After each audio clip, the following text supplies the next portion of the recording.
Professor साहब ने ठीक कहा कि हर इंसान बुनियादी तौर पे इंसान कोई बुरा तो नहीं है ना, वो तो कोई हालात वाक़यात या मुआशरा जो है उनको नहीं उस तरह करता, तो उसकी वजह से एक रिएक्शन भी लोग हो जाते हैं, बाद मजबूरी की वजह से जराइम की दुनिया में आ जाते हैं, लेकिन उनको इंसान के तौर पे समझना चाहिए। जी बिस्मिल्लाहिर्रहमानिर्रहीम, अल्लाहुम्मा सल्ली अला मुहम्मद व आले मुहम्मद सल्लल्लाहु अलैहि वसल्लम। क़िबला गाजी साहब, बहुत ही अहम मौजू है। इस्लाम में इसका जो आगाज़ है वो हमें अहद फ़ारूकी में नज़र आता है।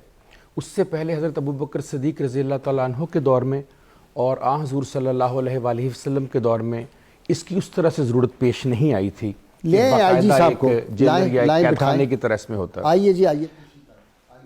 पहली बार हम देखते हैं कि अहद फ़ारूकी में मक्का के जो गवर्नर थे नाफे बिन अब्दुल हारिस, उन्होंने पहली दफ़ा 4000 दिरहम में सफ़वान बिन उमैया का मकान ख़रीदा और उसको पहली दफ़ा जेल की सूरत दी थी। ठीक, उसके बाद हम देखते हैं नाज़रीन किराम, मुझे अभी IG जेल खाना जात जनाब शाहिद सलीम बेग साहब ने मुझे ज्वाइन किया है।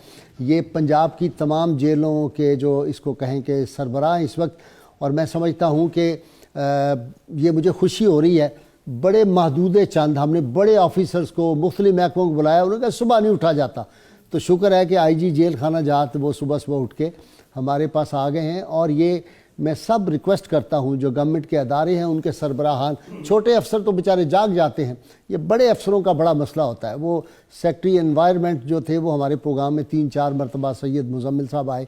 मैंने कहा शाह जी आप सैयद हैं तो इसलिए शायद आप सुबह उठ जाते हैं, या अपने हमारे जावेद इकबाल बुखारी के बारे में कहते हैं कि वो भी सुबह सुबह उठ जाते हैं, वरना अफसरों के लिए बड़ा मुश्किल है। और IG जेल खाना जात जो सुबह के वक्त उठें तो मैं उनको अप्रिशिएट करता हूँ। वेलकम जी, आप तशरीफ़ लाएँ।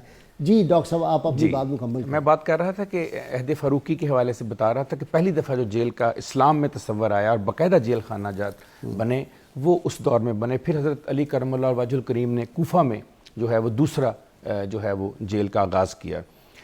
जैसे अभी डॉक्टर तनौली साहब ने बड़ा अच्छा बताया कि वो लोग हैं जो अल्लाह की मोहब्बत में मस्कीन को, यतीम को और असीरान को यानी कैदियों को खाना खिलाते हैं। तो इससे इंसानी एहतराम का पता चलता है कि किसी भी हालत में आप इंसानी एहतराम को नज़रअंदाज नहीं कर सकते। उसने सलूक करना चाहे वो एक कैदी ही क्यों ना हो, वो बहुत ज़रूरी है।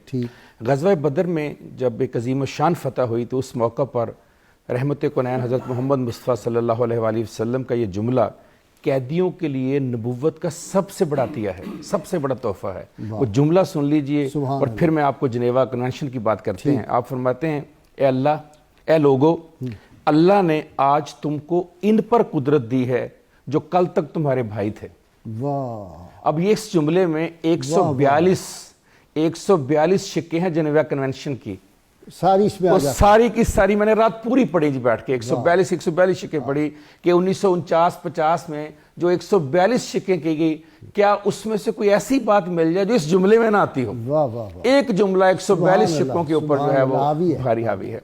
अब देखना यह है जो सबसे बड़ा हमारा काम है कि जब एक जेल में मुल्ज़म और मुजरम का फ़र्क, सबसे पहले तो हमें यह करना है। बहुत अच्छी इस पर बहुत ही हुक्म है, अहकामात हैं और इसमें कुछ फ़िक़ा में इख्तलाफ भी है, लेकिन एक बात पर सब मुत्फिक हैं कि दोनों एक नहीं हो सकते मुल्ज़म और मुजरम, लिहाजा दोनों के साथ सलूक अलग होना चाहिए जब तक जुर्म साबित नहीं हो जाता किसी के ऊपर।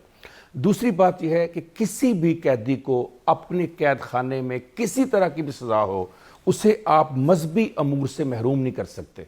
उसका जो भी मजहब है या जैसी बात, उसको बिल्कुल आपने उसको पूरा मौका देना है। सरदार नजद का वाक़या सबको याद होगा, नबी सल्लल्लाहु अलैहि वसल्लम का जो उसमें आपने किरदार दिखाया। नंबर 2, जिस्मानी ज़रूरियात हैं उस शख्स की। उसने खाना खाना है, उसने पानी पीना है, उसने कपड़े बदलने हैं, उसकी जिस्मानी ज़रूरियात का ख्याल रखना भी रियासत की और रियासती इदारे की जिम्मेदारी है, ताकि उसको जिस्मानी तौर पर किसी तरह की बीमारी या मसाइल दरपेश न हो। तीसरी बात यह है कि तिब्बी सहूलियात, इसमें जो फ़िक़ा मालिकिया है उसमें थोड़ी सी सख्ती है, लेकिन दीगर तमाम फ़िक़हान जो है वो कहते हैं कि उसका हक है कि अगर उसको किसी तरह की बीमारी हो, कोई नफ्सियाती हो, जिस्मानी हो, तो उसको वहाँ पर इलाज किया जाए।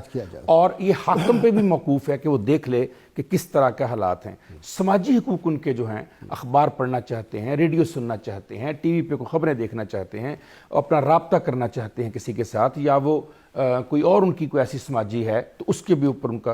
फिर अखलाकी तौर पर बड़ा ज़रूरी है کہ آپ خواتین اور میل، فیمیل اور میل کے الگ الگ جیل خانہ جات ہوں، اور بچے جو ہوتے ہیں بچے جو ہیں ان کا بہت خیال رکھنا، خاص طور پہ وہ شیرخوار بچے جو ان ماؤں کے ساتھ ہوتے ہیں یا ان ماؤں کے پیٹ میں ہوتے ہیں جنہوں نے ابھی دنیا میں آنا ہوتا ہے، اور وہ مائیں جو ہیں وہ جیل میں ہیں، اور تاکہ وہ بچوں پہ بچے بھی جو ابھی 14 سال سے 14 کم سال عمر 15 چھوٹے سال ہیں سے کم ان عمر کے لیے بھی وہ الگ تو رکھا ہوتے جائے ہیں۔ تاکہ وہ جیل کے ماحول سے مجرم یا ملزم نہ نہ بن بنیں۔ جائیں۔ پھر طریقہ احتساب کے اوپر بڑی ضرورت ہے کہ کس طرح کا احتساب ہوا ان کے ساتھ، لیکن یہ ساری باتیں جو ہم بیان کر رہے ہیں اس کا یہ مطلب ہرگز نہیں ہے کہ گھر میں اگر کوئی بیٹھا ایسا شخص ہمارا پروگرام سن رہا ہے جس کے کسی عزیز کو کسی نے مار دیا اور وہ قید میں ہے، ہم بالکل یہ نہیں کہہ رہے اسے قید نہیں دینی، اسے سزا نہیں دینی، یہ مت سمجھا جائے کہ ہم ان لوگوں کے دکھوں میں ساتھ نہیں ہیں جن کے لوگ مرے، جن کے گھر چوری ہوئی، ڈکیتی ہوئی، جن کے ساتھ زیادتی ہوئی، بالکل انہوں نے ٹھیک اس کا کیس لڑا ہے، پھر گورنمنٹ نے ٹھیک ان کو سزا دی ہے،